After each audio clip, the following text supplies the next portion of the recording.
Kurang dari sepekan jelang Idul Fitri, arus mudik mulai terlihat di sejumlah wilayah. Untuk mengantisipasi lonjakan arus mudik, Korlantas Polri akan menerapkan skema satu arah atau one way.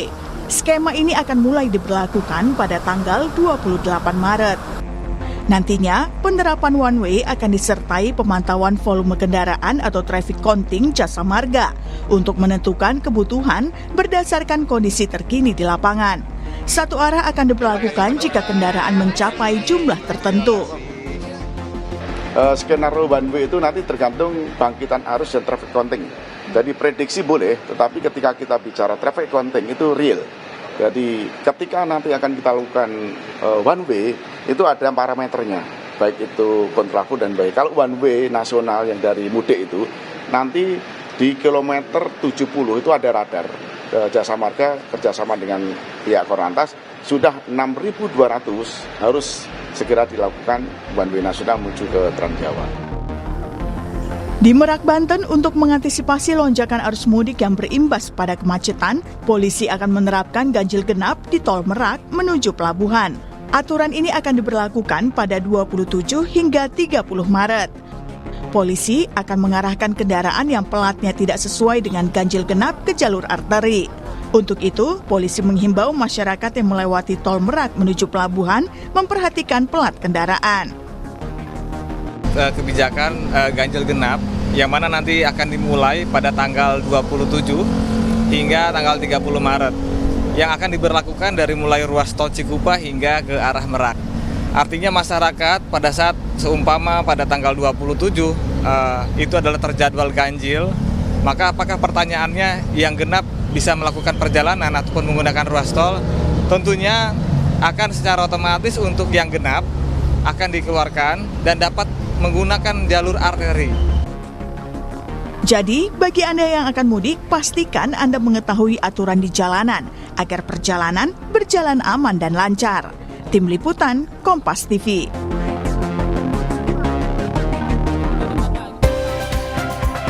Terima kasih Anda masih bersama kami dalam Sapa Indonesia Pagi. Saudara, kita akan membahas soal antisipasi lonjakan arus mudik bersama dengan juru bicara Kementerian Perhubungan. Sudah bergabung bersama kami melalui sambungan daring. Sudah ada Pak Elba Damhuri. Selamat pagi Pak Elba. Selamat pagi Mbak Disti, selamat pagi seluruh pemirsa Kompas TV. Ya Pak Elba, ini kan kalau kita lihat ya arus mudik ini sudah mulai terlihat begitu di beberapa wilayah, baik itu di pelabuhan, kemudian juga di bandara, stasiun, bahkan di ruas tol. Nah, dari prediksi Kementerian Perhubungan sendiri, kapan perkiraan puncak arus mudik Lebaran ini akan terjadi? Tanggal 27 atau tanggal 28 nih Pak Elba? Jadi kalau puncaknya tanggal 28 Maret, Mbak Disti, H-3 menjelang hari Lebaran ya, hari Idul Fitri ya. Tapi memang mulai dari tanggal 27, 26, 27 itu sudah terjadi kenaikan arus ya, kenaikan arus dan memang puncaknya di tanggal 28 Maret ini. Jadi ada sekitar 8% lebih masyarakat dari total pemudik itu akan terpusat pada tanggal 28 Maret untuk kembali ke kota-kota kampung-kampung halaman mereka semua. Oke, jadi puncak arus mudik ini akan terjadi pada tanggal 28 Maret 2025 atau hari Jumat besok begitu ya, Jumat, Pak Elba.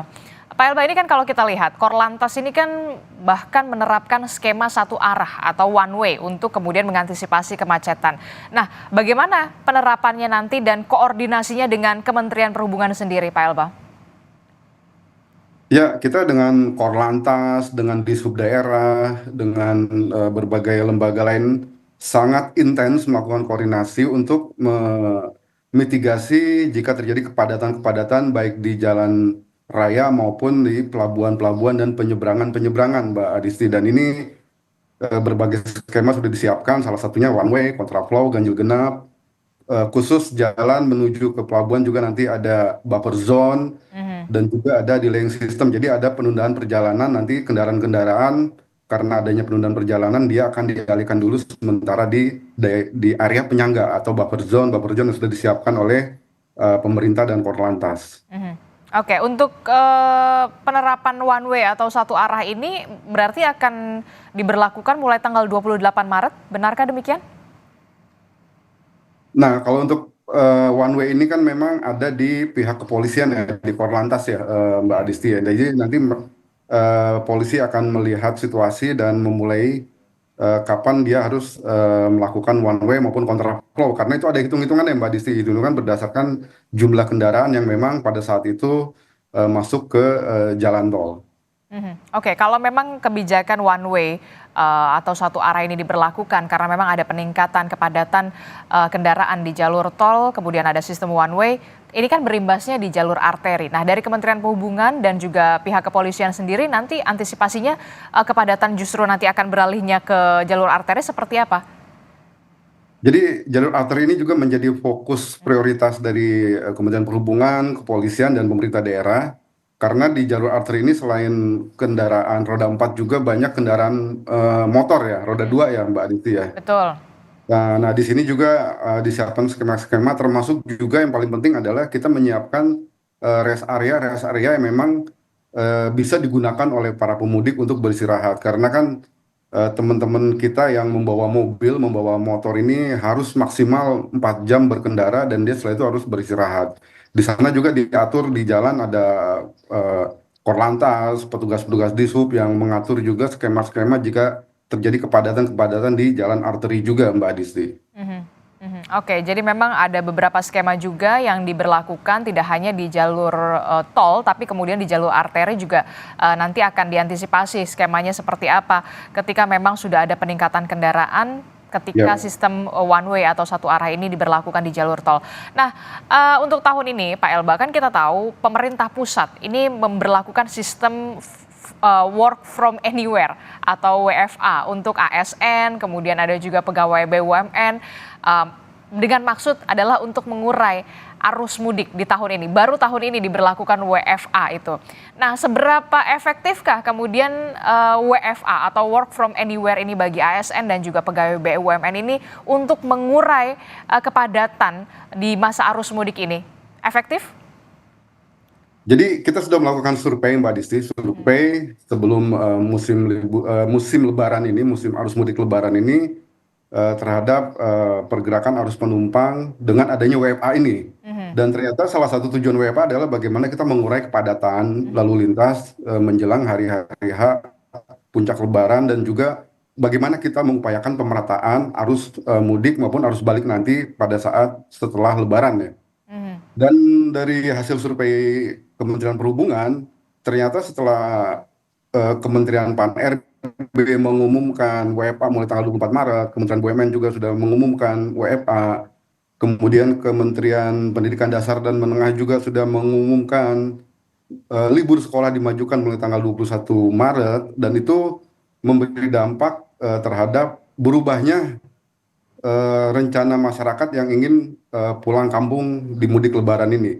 Misalnya di H-10, di H-9, H-8 kita sudah lihat adanya pergerakan cukup tinggi dari masyarakat yang melakukan mudik Lebaran. Jika sebelum ada program WFA, survei kita menyebutkan di H-10 misalnya itu hanya 1,3, hanya 5,1% masyarakat yang akan melakukan perjalanan pulang kampung, tetapi setelah ada WFA itu naik menjadi 5,2%. Begitupun di H-9 misalnya yang tadinya hanya 1,3% masyarakat akan melakukan perjalanan pulang kampung, tapi setelah ada WFA itu berubah menjadi 3,1%. Dan ini terus sampai puncak arus mudik di H-3 pada tanggal 28 Maret, itu yang sebelum ada WFA itu survei kita menyebutkan bahwa ada sekitar 11,5% atau 16,8 juta masyarakat akan membatasi jalan semua moda transportasi untuk kembali ke kampung halamannya. Namun setelah ada WFA itu berubah menjadi 8,3% atau 12,1 juta masyarakat yang akan melakukan perjalanan mudik. Jadi ada perubahan perjalanan dan itu memberikan dampak besar terhadap kepadatan di jalan raya, di moda laut maupun di moda transportasi lainnya seperti kereta dan pesawat. Demikian Mbak Isti. Jadi bisa dikatakan cukup efektif ya untuk kemudian bisa mengurai arus mudik di tahun ini. Banyak juga yang kemudian memilih untuk melakukan perjalanan mudik lebih awal begitu, tidak terpusat di H-3 atau di puncak arus mudik Lebaran tahun ini ya Pak Elba ya. Ya betul sekali karena ini dengan ada WFA, masyarakat yang ingin melakukan perjalanan mudik ini bisa lebih mengatur waktunya, lebih lebih bagus, bisa lebih nyaman menjalankan perjalanan mudiknya, juga prioritas Kementerian Perhubungan, prioritas pemerintah, bagaimana perjalanan mudik ini bisa berjalan dengan selamat, dan ini masyarakat bisa merayakan Lebaran dengan penuh kebahagiaan dan keceriaan ya. Jadi ini yang menjadi titik utama prioritas pemerintah terkait dengan mudik Lebaran ini, Mbak Disti. Harus mudik aman, nyaman, dan juga selamat sampai tujuan pastinya ya Pak Elba. Pak Elba, ini kan selain Ya. soal kesehatan yang harus pengemudinya harus prima, kemudian juga kelayakan kendaraan di masa arus mudik, yang juga harus diperhatikan adalah cuaca buruk nih. Cuaca buruk terjadi di sejumlah wilayah di Indonesia, kita tahu belakangan ini. Apakah ada imbauan dari Kementerian Perhubungan untuk para pemudik yang ingin melakukan perjalanan mudik, khususnya ketika melakukan penyeberangan melalui jalur laut atau kemudian melakukan perjalanan melewati darat begitu? Karena kita tahu belakangan ini lagi musim hujan nih Pak Elba. Ya memang cuaca ekstrim terus kita mitigasi, dan ini menjadi salah satu prioritas utama juga dalam mudik tahun ini. Seperti dikatakan oleh BMKG, cuaca masih cukup menantang hingga menjelang hari Lebaran ya Mbak Adisti. Dan ini beberapa strategi, beberapa cara sudah kita lakukan. Kita terus berkoordinasi dengan BMKG, kita mengumumkan setiap saat perubahan-perubahan cuaca, baik itu di pelabuhan penyeberangan, pelabuhan laut, maupun di di jalur darat maupun di bandar udara. Dan ini kita juga memberikan pemahaman juga, bekerja sama dengan seluruh operator transportasi untuk juga terus mengedukasi, mensosialisasikan berbagai hal terkait dengan update-update cuaca ini.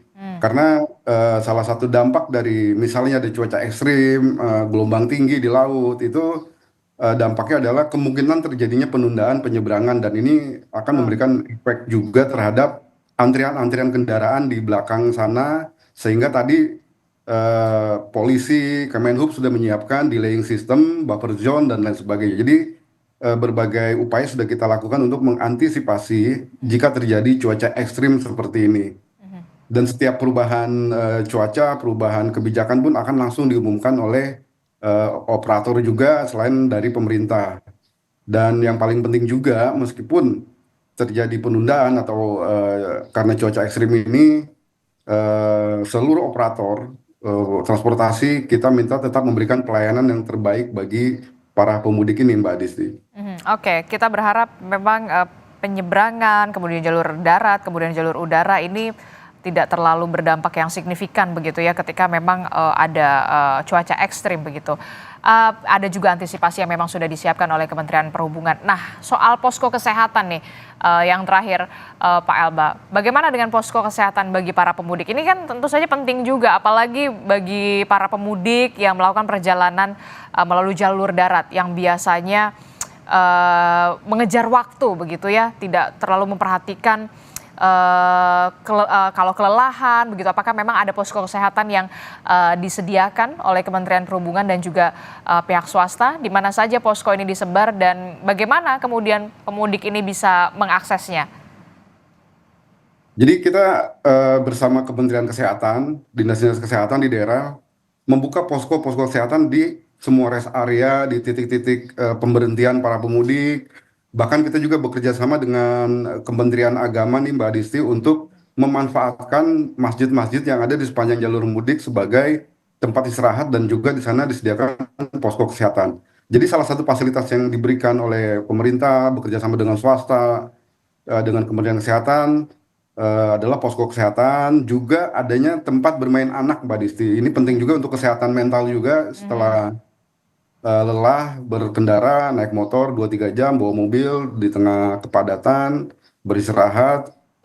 Posko kesehatan siaga 24 jam, tempat bermain anak juga siaga 24 jam, tempat ibadah juga kita siapkan 24 jam. Kementerian Agama sudah mengumumkan bahwa masjid-masjid, ada 200 masjid lebih di sepanjang jalur Jawa, ada 100 lebih di sepanjang jalur Sumatera, itu siaga 24 jam untuk menerima kehadiran para pemudik ini. Di sana pun fasilitasnya dilengkapi juga seperti di rest area. Kemudian di jalan arteri, di jalan-jalan non tol itu juga kita siapkan tempat-tempat jembatan timbang itu, Mbak Adisti, itu kita alihkan sementara ini menjadi semacam rest area. Di sana juga ada posko kesehatan juga. Jadi kita mengimbau kepada para pemudik yang melakukan perjalanan dengan kendaraan pribadi, baik motor maupun mobil, manfaatkan posko kesehatan ini untuk mengecek kesehatan kita, terutama kesehatan para sopir ya, driver yang membawa kendaraannya, Mbak Adisti. Oke, jadi posko kesehatannya juga dilengkapi dengan tenaga kesehatan ya, Pak? Yap, ada tenaga kesehatan, ada dokternya juga, disiapkan juga ambulans dan lain sebagainya. Dan ini selain Kementerian Kesehatan juga pihak swasta pun operator menyiapkan hal yang sama juga, Mbak Adisti. Jadi memang ini benar-benar kolaborasi yang luar biasa antara pemerintah, swasta, masyarakat, dan pemerintah daerah ya. Oke, kita harapkan tentu saja dari mulai masa arus mudik sampai kemudian arus balik ini berjalan dengan lancar, tidak ada kendala yang begitu berarti. Para pemudik yang kemudian ke kampung halaman ini bisa merasakan perjalanan mudik yang aman, nyaman sampai ke tujuan, bahkan balik lagi nanti ke ibu kota untuk bisa kembali bekerja usai merayakan Hari Raya Idul Fitri bersama dengan keluarga di kampung halaman. Terima kasih informasinya, juru bicara Kementerian Perhubungan, Pak Elba Damhuri telah bergabung bersama kami dalam Sapa Indonesia Pagi. Sehat selalu Bapak, selamat pagi. Assalamualaikum.